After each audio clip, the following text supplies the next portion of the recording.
రోజులు గడిచే కొద్దీ అతడి ఆరోగ్యము క్షీణిస్తూ ఉంది. రోజులు గడిచే కొద్దీ నువ్వు చాలా మొండిగా ప్రవర్తిస్తున్నావు.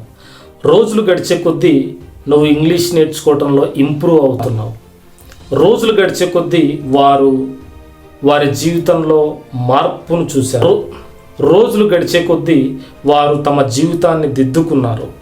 రోజులు గడిచే కొద్దీ అనేటువంటి సందర్భంలో చాలా మాట్లాడుతుంటాం. వాటిని ఇంగ్లీష్లో ఇలా చెప్పాలి. The structure would be the days are passing by. The days are passing by.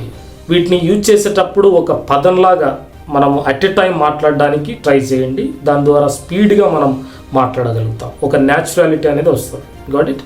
The days are passing by అన్న దీనికి కాంబినేషన్గా మనం ప్రజెంట్ కంటిన్యూస్ టెన్స్లోనే సెంటెన్సెస్ మాట్లాడతాం అన్నమాట. రోజులు గడిచే కొద్దీ అతడి ఆరోగ్యం క్షీణించిపోతుంది అంటే రోజు రోజుకు క్షీణించిపోతుంది అన్నట్టు అర్థం. ఎగ్జాంపుల్ చూద్దాం. రోజులు గడిచే కొద్దీ అతని ఆరోగ్యంకు క్షీణిస్తుంది అంటే రోజు రోజుకు అన్న రోజులు గడిచే కొద్దీ అన్న same meaning. The days are passing by, his health is deteriorating. Deteriorating అంటే క్షీణించటం. గెట్టింగ్ డౌన్ అని జనరల్గా అనొచ్చు, బట్ క్షీణించటం అంటే డిటారియోరేటింగ్. రోజులు గడిచే కొద్దీ నువ్వు చాలా మొండిగా ప్రవర్తిస్తున్నావు. The days are passing by, you are becoming stubborn. Stubborn అంటే కఠినంగా, మొండిగా అని అర్థం. రోజులు గడిచే కొద్దీ నీ ఇంగ్లీష్లో ఇంప్రూవ్మెంట్ కనబడుతుంది. The days are passing by, your English is enhancing. Enhance అంటే పెరగడం. ఇంక్రీజ్, ఎన్హాన్స్, ఎన్లార్జ్ ఇవన్నీ ఒకటే.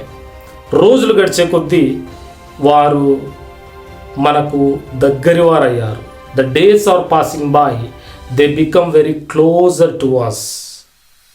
ఒకవేళ అయ్యారు అంటే బికమ్, అవుతూ ఉన్నారు అనేది బికమింగ్ అనాలి, గుర్తుపెట్టుకోండి.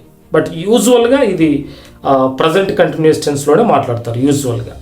రోజులు గడిచే కొద్దీ వారు నాతో మాట్లాడడం మానేస్తున్నారు. The days are passing by, they are avoiding me to talk. ఇలా రోజులు గడిచే కొద్దీ ఇలా జరుగుతుంది అని చెప్పే క్రమంలో దీనిని మాట్లాడాలి. ఇది పాజిటివ్ సెన్స్లో మాట్లాడవచ్చు, నెగిటివ్లో కూడా మాట్లాడవచ్చు. రెండు కోణాల్లో ఇప్పుడు మనం చూసాం. రైట్? ఇది ఈరోజు class. Will meet in the next one. Until then, happy learning. Bye for now.